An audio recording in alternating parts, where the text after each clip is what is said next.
हो सकता है इंडिया कोई साजिश कर सकता है, इंडिया के इंटरेस्ट वहां पर है, अमेरिका के साथ मिलकर रोक सकता है, सी पैक को डिले किया जा सकता है। पाकिस्तान ने अपने पत्ते बहुत खोल कर रख दिए हैं अमेरिका के सामने, दुनिया के सामने। हमें याद रखना चाहिए कि अमेरिका हिंदुस्तान के साथ एक स्ट्रेटेजिक पार्टनरशिप एग्रीमेंट में है और हिंदुस्तान और अमेरिका मिलके चीन का रास्ता रोकने की कोशिश कर रहे हैं, साउथ चाइना सी में भी और अरेबियन सी में भी। तो ये बात हमें याद रखनी है कि अमेरिका भारत का मुकम्मल तौर से चीन के ख़िलाफ़ एक हलीफ बन चुका है और हिंदुस्तान के साथ जो हमारे ताल्लुकात हैं वो आपको मालूम है। पाकिस्तान का स्टैंड है एब्सोल्युटली नॉट, इमरान खान ने जो कह दिया, और जिसके बाद इमरान खान चीन के साथ जिस तरह के खड़े हुए हैं, पाकिस्तान जिस तरह चीन के साथ खड़ा हुआ है, अब होगा क्या, अगला डिकेड क्या है, अगले 10 साल में क्या होने वाला है, जो सूरत हाल वहां पर है और पाकिस्तान का जो रोल है, पाकिस्तान जिस तरह से स्टेटमेंट दे रहा है और वज़ीर आज़म पाकिस्तान कह रहे हैं, मुख्तलिफ किस्म की सूरत हाल हो सकती है। हमारी ख्वाहिश क्या है पाकिस्तान की, अगवान महाजरीन जो पहले से 30-40 लाख पाकिस्तान में, वो वापस चले जाएं, वहाँ पे अमन हो, पाकिस्तान किसी भी धड़े के साथ किसी का धड़े का साथ ना दे और जो हुकूमत बने उसे ओन कर ले।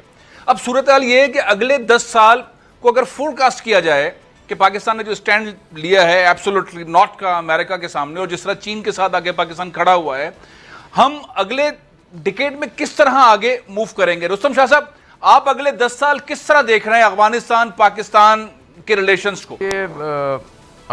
अमेरिका निकलेगा इस खत्ते से और चीन की वहाँ इकनॉमिक और पॉलिटिकल बालादस्ती होगी, उनकी डोमिनेशन होगी।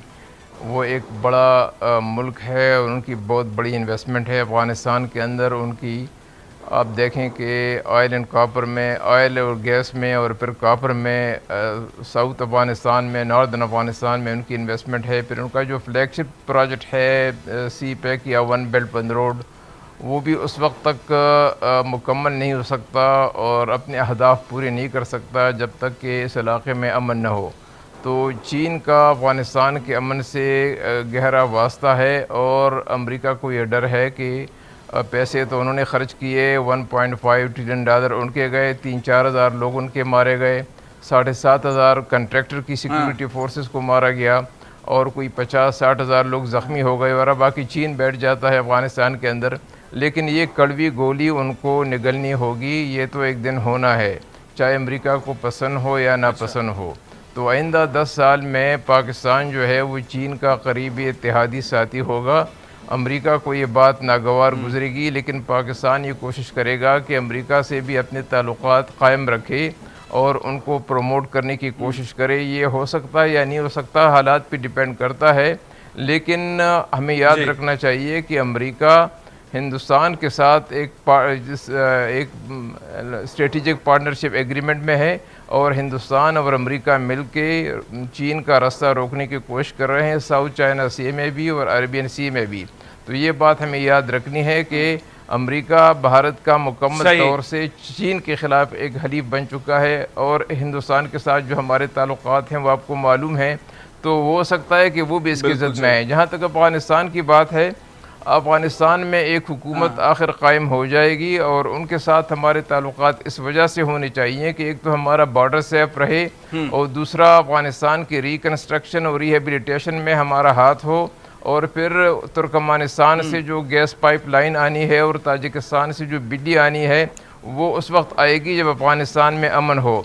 सेंट्रल एशिया के साथ भी हमारे रवाबित उस वक्त होंगे जब अफगानिस्तान में अमन हो। बहुत तो हमारा अमन अफगानिस्तान, यही सवाल मेरा जनरल गुलाम मुस्तफा साहब आपसे कि हम 10 साल को अगर फोरकास्ट करें, जिस तरह से रुस्तम शाह साहब कह रहे हैं, बहुत आसान अंदाज में उन्होंने समझाया है, लेकिन इसमें कहीं मिसहैप हो सकता है, इंडिया कोई साजिश कर सकता है, इंडिया के इंटरेस्ट वहां पर है, अमेरिका के साथ मिलकर रोक सकता है, सी पैक को डिले किया जा सकता है।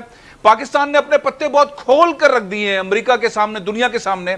हम सही स्ट्रैटेजी के साथ रिजल्ट्स हासिल कर लेंगे नेक्स्ट 10 ईयर्स में, हम जनरल साहब कहां होंगे? कम से कम मेरा अपना तजिया ये है कि ये दुनिया का बहुत बड़ा कॉन्फ्लिक्ट जोन बन गया हुआ है, जहाँ पे पाकिस्तान वाक़या है, हिंदुस्तान है, चीन है, साउथ चाइना सी है, इंडियन ओशन है। ये ऑलरेडी कॉन्फ्लिक्ट जोन बन गया हुआ है। इस कॉन्फ्लिक्ट जोन में पाकिस्तान के लिए चांसेस भी हैं और पाकिस्तान के लिए खतरात भी हैं। कुछ खतरात का तो मोहम्मद साहब ने जिक्र कर दिया।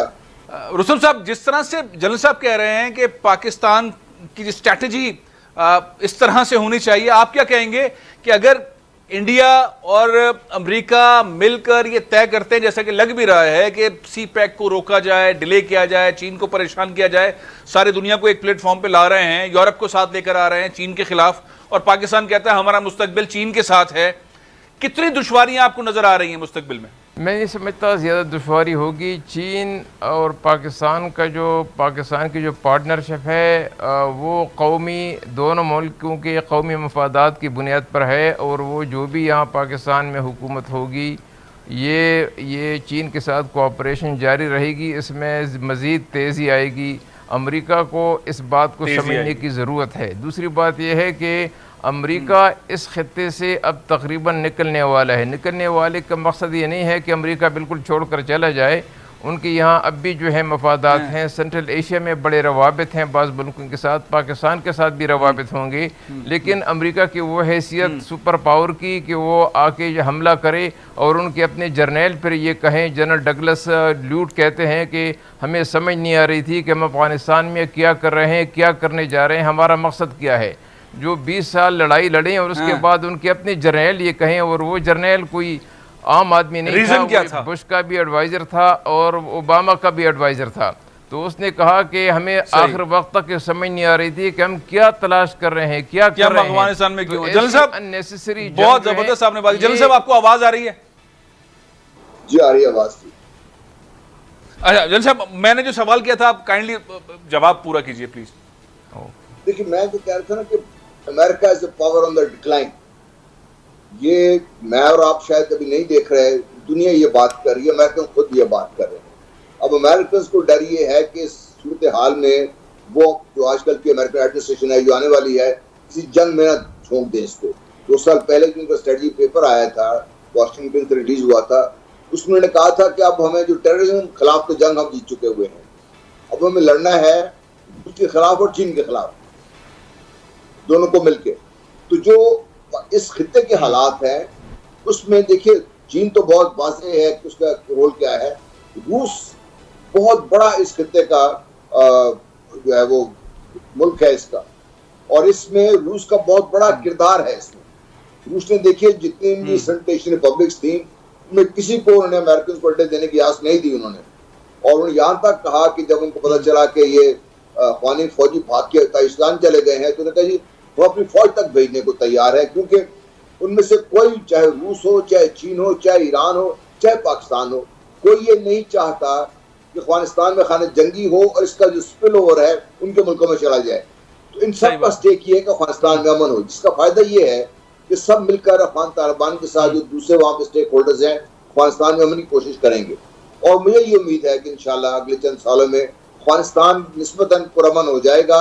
और ये जो वन बेल्ट वन रोड का मंसूबा है, अब अमेरिका के ये बस में नहीं है उसको रोकना, इसके बस में नहीं है रोकना। अच्छा। कि जो उसको रोकने की कोशिश आज से 10 साल 20 साल पहले करनी चाहिए थी, उसमें वो नाकाम हो गया हुआ है। चीन बहुत खुल के अभी सामने आ गया है। चीन ने अफ्रीका में अपने अड्डे जमा लिए हैं, एरिट्रिया में जाती तौर पर मौजूद है, वहाँ पर ईरान को उन्होंने कहा है, बहुत बड़े मुआहदे किए हैं कि अगर आपको जरूरत पड़ेगी हम अपना 5000 तक फौज भी वहाँ पे भेज सकते हैं। और वाखान से उनको खतरा है, क्योंकि भारत करता क्या रहा है, लद्दाख के जरिए जो यहूद मुसलमान थे या जो उनके डिसिडेंट्स थे उनको ला के यहाँ पर ट्रेनिंग दे के, बहुत बहुत शुक्रिया, बहुत बहुत शुक्रिया जनाब गुलाम मुस्तफा साहब।